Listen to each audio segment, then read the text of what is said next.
ఒక పచ్చటి జీవితాన్ని ఇవ్వాలి. దానికి అవసరమైన రకంగా ప్రభుత్వం ఏమేం చేయగలదో అవన్నీ చేయాలి. అదేదో ఒక పార్శ్వం కాదు, అన్ని కోణాల్లో అలాంటివి చేయాలన్న 360 డిగ్రీస్ అని మనం ఏదైతే అంటామో అప్రోచ్, దాంతో జరిగిన పాలన ఏదైనా ఉందంటే అది జగన్మోహన్ రెడ్డి గారిది. ఇందులో ఎలాంటి డౌట్ పడాల్సిన అవసరం లేదు.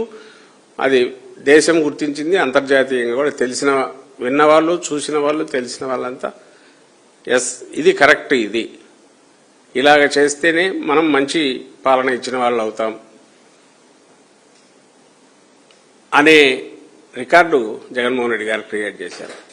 పోనీ దీన్ని చూసి ఆయన అదృష్టమో మరి సుడి ఇది ఉండడమో లేదా మ్యానిపులేట్ చేసి లాస్ట్ మినిట్లో ఏవైనా చేయగలిగిన తన కెపాసిటీస్,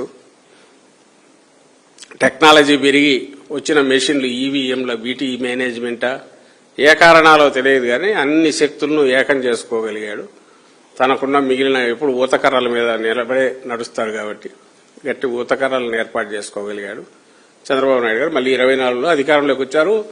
బ్రహ్మాండమైన థంపింగ్ మెజారిటీతో ఇప్పుడు వచ్చాడు, నడుస్తుంది, బాగానే ఉంది. ఎవరైనా ఆశించేది ఫస్ట్ టైం ఒకసారి సీఎం కాగానే జగన్మోహన్ రెడ్డి గారు ఇంత చేసినప్పుడు ఇంత అనుభవం ఉన్న నేను కొంచెం బెటర్ చేసే ప్రయత్నం చేద్దాము అని, అందులోనూ చరమదశలో ఉన్న, ఆఖరి దశలో ఉన్న, సరే జరిగింది ఏదో జరిగింది, రికార్డు కొంచెం సరి చేసుకుందాం, భవిష్యత్ తరాలు చూస్తే పర్లేదు, ఈయన లాస్ట్లో అవసాన దశలోకి వచ్చాక కొంత మార్పు వచ్చింది అని అనుకోవడానికి ఒక అవకాశం ఆయనకు వచ్చింది. అయినా సరే అదేం లేదు. పైగా అంతకుముందు చేసినది ఏదైతే ఉన్నాడో, మనం ఇంతకుముందు నేను చెప్పిన మోసం కానీ, దగా కానీ, దోపిడీ కానీ,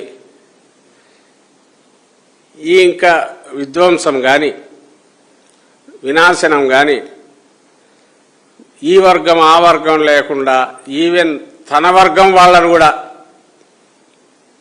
పీల్చి పిప్పి చేసి ఏ రకంగా చేయొచ్చు అనే దాంట్లో అన్ని రికార్డులను దాటాడు. అది 2 ఏళ్లలోనే.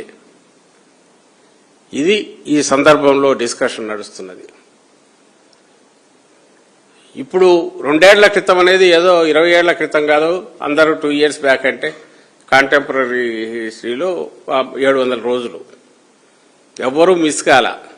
జగన్మోహన్ రెడ్డి గారి పాలన, దాని విలువ అది రోజు రోజుకు ఇప్పుడు ఎక్కువ తలుచుకుంటున్నారు. ఈతను కొట్టుతున్న దెబ్బలకు వాళ్ళ వీళ్ళు కాకుండా ఎడాపెడా లెఫ్ట్ రైట్ సెంటర్ ఈయన కొడుతున్న, చంద్రబాబు నాయుడు కొడుతున్న దెబ్బలకు దాదాపు అన్ని వర్గాల ప్రజలు విసిగిపోయారు, ఇంక్లూడింగ్ తన వర్గంతో సహా. ఈసారి కొత్తది ఏం చేశాడు? కొత్తగా ఏం చేశాడు అంటే చంద్రబాబు నాయుడు గారు వీటన్నిటికీ సంబంధించి 2 చట్టం అనేది పూర్తి చాపలాగా చుట్టేసి ఎట్లా వాడుకోవాలా, ఎలాంటి దాంట్లో సంకోచం లేకుండా, వెనక ముందు చూడకుండా దాన్ని వాడాలా, వాడేస్తున్నాడు. రెండవది, టెక్నాలజీని వాడి మీడియా అనే దాన్ని ఫేక్ మీడియాను సృష్టించైనా సరే ఫాల్స్, తప్పుడు ఒక చిత్రం క్రియేట్ చేయాలా. దానికి వాస్తవానికి సంబంధం ఉండాల్సిన పనుల ఇది ఒక అడ్వాన్స్మెంట్ అయినది. మామూలు ఏమో 10 రెట్లు 100 రెట్లు పెరిగిపోయినాయి దోపిడీ. కానీ ఇంకోటి మోసం అంటే ఇలాగూ నేను దాని జోలికి వస్తాను, చెప్తాను. అది కూడా అది దాంట్లో ముందు చెప్పేటప్పుడు హామీలు ఇచ్చేప్పుడే ఇది ఇచ్చేవి కాదు, చచ్చేవి కాదు అని అడ్డంగా చెప్పిన హామీలు కాబట్టి వాటిని మోసం చేశారు. దోపిడీ గురించి దానికి కాన్సన్ట్రేటెడ్ ఎఫెక్ట్లో మన పక్కనే కృష్ణానది పక్కనే కనపడుతుంది, బాగా చిక్కగా ఉంది అది. ఇక దీని నుంచి ఎవరు దీన్ని క్వశ్చన్ చేయకుండా కళ్ళ ముందు ఉన్నా సరే ఒక తెర, ఇనుప తెర లాగా ఒక కొత్త వేరే చిత్రం క్రియేట్ చేసి దాని మీద ముందుకు పెడుతున్నాడు. అందులో భాగంగానే ఈ 2 ఏళ్లకు సంబంధించి మా సక్సెస్ స్టోరీ అని ఆయన పెట్టాడు. నాయన నువ్వు 2 ఏళ్లలో పొడిచింది అంటే మొత్తం వెన్నుపోట్లు కాదు, స్ట్రైట్ పోట్లు, పక్క పోట్లు, కింది నుంచి పైనుంచి పొడిచావు నాయన. ఇదిగో ఇవేని చూపే ప్రయత్నం వైఎస్ఆర్ కాంగ్రెస్ పార్టీ మేము చేశాం. అందులో భాగంగానే మీ అందరికీ తెలుసు వైఎస్ఆర్ కాంగ్రెస్ పార్టీ మా అధ్యక్షులు ప్రియతమ నాయకులు జగన్మోహన్ రెడ్డి గారు పార్టీలో చర్చించిన తర్వాత వాయిస్ వినిపించలేని స్థితిలో ఉన్న నిస్సహాయాల పక్షాన నిలబడే పార్టీగా ఆ వాయిస్ ఇప్పుడు అసలు వినపడకుండా తొక్కేసిన చంద్రబాబు నాయుడు చట్టాన్ని తన దీనిగా చేసుకుని పోలీసులు తన రక్షణకు పెట్టుకుని ఎదురు మా క్వశ్చన్ చేసిన వాళ్ళ మీద దాడి చేయడానికో తప్పుడు కేసులు పెట్టడానికి మాత్రమే వాళ్ళని వాడుకుంటూ అందులో కొత్త కొత్త మెళకువలు నేర్చుకుంటూ చంద్రబాబు నాయుడు చేస్తున్న వాటిని ఈ నేపథ్యంలో మరి 3 పార్టీలు కలిసి ఒకటే అయిపోయాక రాజకీయ పార్టీలు ఏదో ఒక పార్టీ ఉంటే పాలన అధికారంలో వైఎస్ఆర్ కాంగ్రెస్ పార్టీ బలమైన ప్రతిపక్షంగా అదే అడిగితే మిగిలిన వాళ్ళు ఏదో ఒక క్వశ్చన్ వీళ్ళు ఒక క్వశ్చన్ రైజ్ చేసేది. ఇప్పుడు ఏకైక ప్రతిపక్షంగా ప్రధాన ప్రతిపక్షం కాదు ఏకైక ప్రతిపక్షంగా కూడా ప్రజాపక్షంగా వైఎస్ఆర్ కాంగ్రెస్ పార్టీ ఒకటే ఉన్న నేపథ్యంలో మిగిలిన చిన్న ఉన్న పార్టీలు నేను లేవని అనను కానీ వాటి వాయిస్ సరిపోని నేపథ్యంలో లేదా వాళ్ళు కావాల్సినంత రైజ్ చేయని నేపథ్యంలో మరి ప్రజల పక్షాన్ని నిలబడగలిగింది ఎవరంటే వైఎస్ఆర్ కాంగ్రెస్ పార్టీ. ఇది బాధ్యతగా తీసుకొని ఈ 2 ఏళ్లలో జరిగిన ఘోరాలు అన్యాయాలు చెప్పిన మాట నిలుపుకోకపోవడం దగ్గర నుంచి ఆ పైగా సంపద సృష్టి అంటే తన సంపద సృష్టి తన చుట్టూ ఉన్న సంపద సృష్టిగా చంద్రబాబు నాయుడు ఎట్ట చేస్తున్నాడు. అన్నిటికంటే ముఖ్యంగా ఏ వర్గాలైతే సంక్షేమంలో మీద పథకాల మీద డిపెండ్ అయ్యి వాటి ద్వారా తమ జీవితాలను సుస్థిరం చేసుకుంటూ విద్య వైద్యం వీటిలో ప్రభుత్వ ఆసరాతో ముందడుగు వేసి కుటుంబాలు డెవలప్ చేయాల్సిన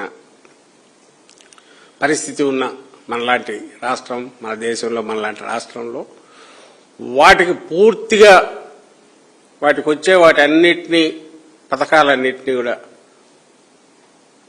గాలికి వదిలేసి సున్నా చుట్టేసి ఒక్కటి కూడా అందకుండా చేయడం అనేది చేసిన ద్రోహం ఏదైతే ఉందో జగన్మోహన్ రెడ్డి గారు క్యాలెండర్లో పెట్టుకుని ఎట్లయితే ఇంటింటికి 2,74,00,000 కోట్ల రూపాయలు డీబీటీ ద్వారా నేరుగా బెనిఫిషరీకి అందించిన రికార్డు సృష్టిస్తే ఇప్పుడు అవన్నీ పూర్తిగా అసలు చేయకపోవడము లేదా అరాకొర చేసినా కూడా చెప్పి డబుల్ చేసినామని చెప్పుకోవడం